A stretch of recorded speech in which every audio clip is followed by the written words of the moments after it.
The executive and non-executive directors of 10 Nigerian banks received 17.79 billion naira as sitting allowances and compensations in 2023, according to an analysis by the lenders' statements. The amount represents an increase of 2.2% or 375.6% from 17.4 billion naira the directors received in 2022. The banks analyzed were First Bank of Nigeria Holdings, Guarantee Trust Holding Company, Zenith Bank, and Stanbic IBTC Bank. Others are Sterling Bank, FCMB Group, Wema Bank, Fidelity Bank PLC, United Bank for Africa, and Access Bank. Some commercial banks in the country have increased the salaries and allowances of their employees, ranging between 9 and 52% to help them cushion the effect of the petrol subsidy removal and the rising cost of living. A report by KPMG Nigeria revealed that Wema Bank increased the salaries of employees to cushion the impact of recent economic realities. Guarantee Trust Bank PLC increased salaries for the junior and contract staff, with cleaners earning between 70,000 naira and 80,000 naira, and drivers earning between 140,000 naira and 150,000 naira per month. Now, let's go into discussion. With the recapitalization of Nigerian banks, starting at 500 million naira for recapitalization, and these directors are having a huge payout, are they in order? What the steps they are taking towards enriching themselves, are they in order? Because they have a recapitalization for their banks, and they have these lump sums coming to them. Do you think it's in order? Is there a balance there? Yes, there is. If you have worked very well and you've actually contributed in the sector, and you have worked assiduously, it is believed very well that the company should be able to recognize the directors. So it's actually a welcome development, but it's going to be clear for the banking sector, looking at such volume.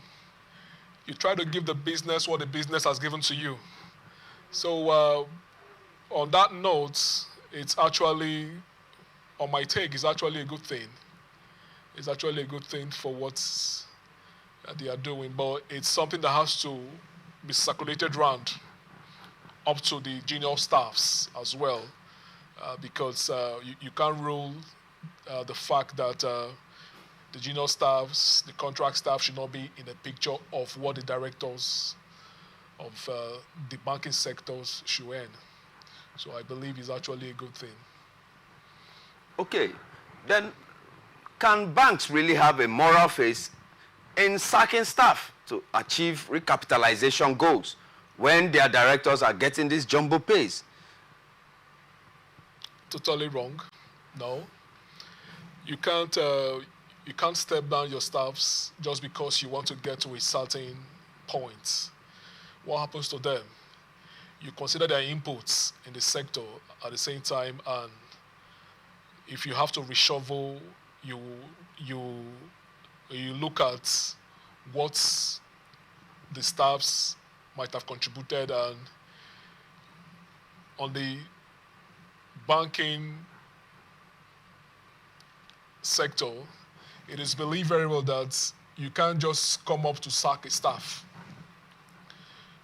A staff at the same time can sue the bank because you can't, on his or her employment later, I think there are sections, there are clauses that will warrant such sack. So you can't just put up to say you want to sack a staff because you want to change or look at putting up things in place. So I think it's not a welcome development. If the banking sector should look at how to increase their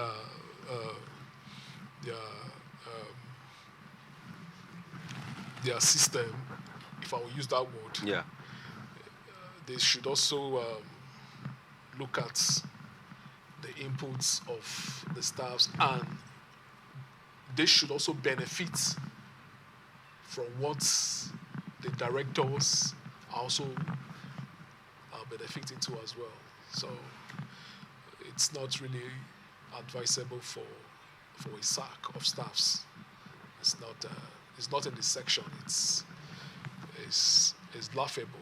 So I just believe very well that it's not working for them to look at doing that. But in this case, we know that many banks might not be able to meet up with that 500 million naira for recapitalization. Previously, it was 50 million naira. But right now, the central bank is demanding for 500 million naira. And you're seeing 57.7 billion naira being shared among the top executives of major banks. Meanwhile, they are all looking towards recapitalization, that the federal government has given them a deadline in the next 24 months. You must meet up with, every bank must have 500 million naira for you to call yourself a bank in Nigeria. And the top executives are collecting jumbo pays. Some of them, even the drivers have been given 150,000 naira and all that. But there are some banks that may not be able to scale through, meeting up with 500 million naira to exist as a bank in Nigeria. What will be the fate of those if they do not sack some staff? That comes in, that's where targets comes in. That's where meeting up your goals comes in. And every workers, marketers in different banking sector,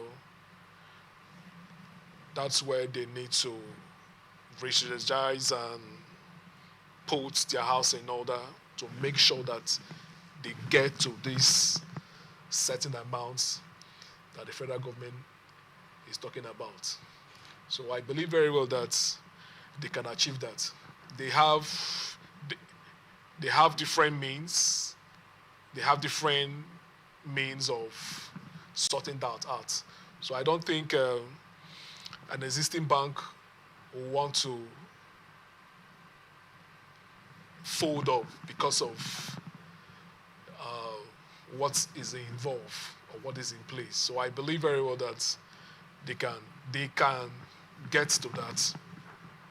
They can get to that. It has to do with just to for them to go back and sit down and look at their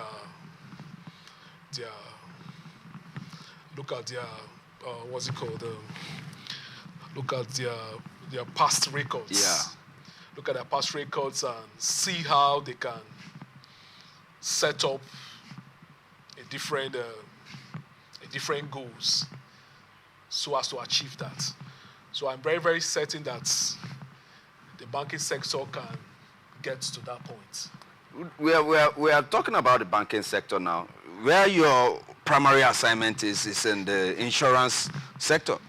Has the insurance sector been affected by this inflation and all the economic hula-baloos that have been going down? What is the state of the insurance sector in Nigeria presently? Is it business as usual, or there are some re-strategization, just as the banks are doing, that they are going through too, to meet up with the present economic realities? The insurance system in Nigeria, it's something that has to do with a lot of policies that were being drafted out, and